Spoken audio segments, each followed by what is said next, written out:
Number 5 जो है वो लास्ट जो है उसके एक आधा टॉपिक रह गया है। तो अपनी तरफ से तो हमने पूरी कोशिश की है और तिहाड़ टीचर इसकी कोशिश कर रहा है। तो आप लोग भी जो है वो ज़्यादा से ज़्यादा इसका आउटपुट दें।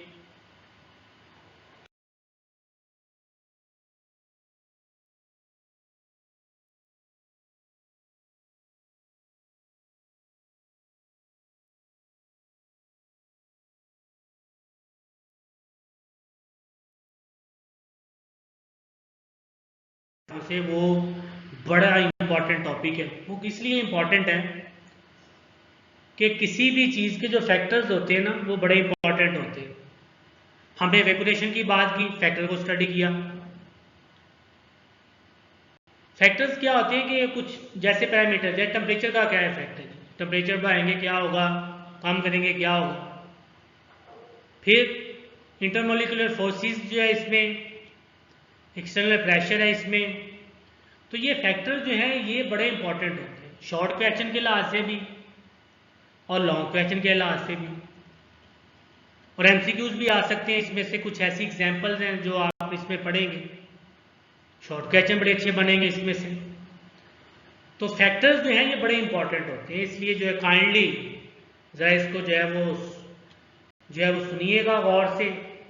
एक दफ़ा सुने, दूसरी दफ़ा सुने, तो दो तीन दफ़ा सुनेंगे तो मुझे उम्मीद है कि आप लोगों को जो है वो मैं बोल रहा हूँ उसका आइडिया जो है वो आपको हो जाएगा कि मैं कहना क्या चाह रहा हूँ। तो सबसे पहले बात करते हैं नेचर की। तो ये तो पहले मैंने बताया कि नेचर जो है वो ये होता है कि कोई भी आपके पास सब्सटेंस है ना उसमें, या लिक्विड की अगर हम बात करें तो दो तरह का होता है। एक होता है आपका पोलर और दूसरा होता है नॉन पोलर। पिछले मैंने टॉपिक में वेपर प्रेशर वाले में आपको डिटेल से बताया था पोलर क्या होता है, कि ऐसा लिक्विड जिसमें पोल्स बनते हैं। जैसे मैंने वाटर की एग्जांपल लिखी, H पॉजिटिव,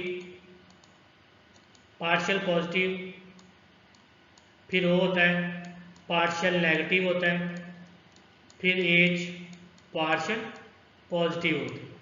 तो अगर आप इसमें देखें तो वाटर जो है उसके पोल बने हुए, एक तरफ पॉजिटिव नेगेटिव, फिर पॉजिटिव नेगेटिव, तो ये पोलर होता है।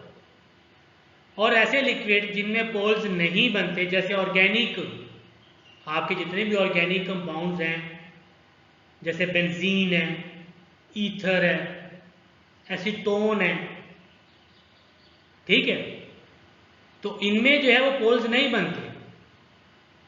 तो जिनमें पोल्स नहीं बनते वो नॉन पोलर होते हैं। अब ये भी मैंने बताया था कि जो पोलर और लिक्विड होते हैं उनमें स्ट्रॉन्ग इंटरमोलिकुलर फोर्सेस होती है। और ये देखिए आपके एक जो पिछले वाला टॉपिक है वो इससे कितना रिलेट कर रहा है। तो इसलिए अगर आपने पिछले वाला अच्छे से समझा होगा तो जो टॉपिक है नेक्स्ट वो आसान हो जाएगा। तो जो पोलर लिक्विड होता है उसमें स्ट्रॉन्ग इंटरमोलिकुलर फोर्सेस होती हैं।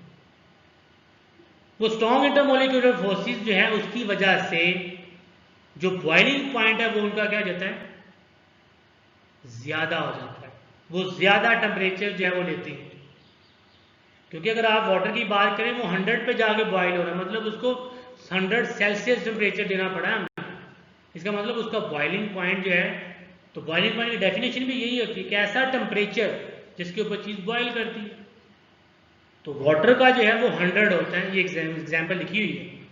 क्यों 100 होता है? क्योंकि ये पोलर है और पोलर में स्ट्रॉन्ग इंटरमोलिकुलर फोर्सेस होती है, जिसकी वजह से इसको जो है वो ज़्यादा एनर्जी देनी पड़ती है, ज़्यादा हीट देनी पड़ती है, ज़्यादा टेम्परेचर प्रोवाइड करना पड़ता है उसको जो है बॉयल करवाने के लिए। और एज का इथाइल अल्कोहल देख ले, नॉन पोलर है, 78, मतलब 78 पे जाके ये क्या कर गया, बॉयल।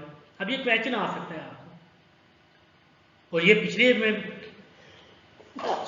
किया था कि वाटर जो है उसका 100 सेल्सियस है, अल्कोहल जो है वो 78 सेल्सियस है। बॉइलिंग पॉइंट वाटर का ज़्यादा है, अल्कोहल का कम है। ऐसा क्यों है? तो आप लोगों ने इसको सोच के समझ के इसका आंसर आपने मुझे सेंड करना है लिख के। यही आपकी असेसमेंट है। जैसे अभी बात हुई कि ऐसे सब्सटेंसेस जिनमें इंटरमोलिकुलर फोर्स ज़्यादा होती है। इंटरमोलिकुलर फोर्स क्या होती है? इंटर का मतलब होता है बिटवीन, मॉलिक्यूलर मतलब मॉलिक्यूल्स के दरमियान में जो फोर्स है, मतलब कि इस तरह, ये सपोज करो ये है वाटर ओ पार्शियल नेगेटिव फिर पार्शियल पॉजिटिव, तो अगर आप इसमें देखें तो ये है, ये हाइड्रोजन ऑक्सीजन जो है इसके दरमियान में जो फोर्स होगी उसको हम कहेंगे इंटरमोलिकुलर फोर्सेस। क्या कहेंगे उसको? Intermolecular force. और जिनकी इंटरमोलिकुलर फोर्सेस ज्यादा होती हैं, बॉइलिंग पॉइंट उनका ज्यादा होता है, वो ज्यादा टाइम लेते हैं बॉइल होने के लिए। बॉइलिंग पॉइंट एक्सटर्नल प्रेशर के ऊपर बड़ा डिपेंड करता है, क्योंकि बॉइलिंग पॉइंट जो है उसको एक्सटर्नल प्रेशर की वजह से कंट्रोल किया जा सकता है। जैसे अगर आप देखें कि बॉइलिंग पॉइंट जो है वो इंक्रीज हो जाता है अगर एक्सटर्नल प्रेशर इंक्रीज कर जाए। जैसे प्रेशर कुकर है, अब प्रेशर कुकर की एग्जांपल जो है इसी बेस के ऊपर है कि एक्सटर्नल प्रेशर उसका जो है वो क्या कर रहा होता है, वो कंट्रोल कर रहा होता है बॉयल को। आप देखें कि जब आपने व्हीसल ऊपर रखी होती है वो प्रेशर कुकर के ऊपर, तो ऐसे ऊपर को मूव कर रही होती है। वो क्यों करती है? क्योंकि प्रेशर उसके ऊपर एक्सर्ट हो रहा होता है। लेकिन वो जो व्हीसल है वो जो है वो वहां से नहीं ऊपर आती। क्यों?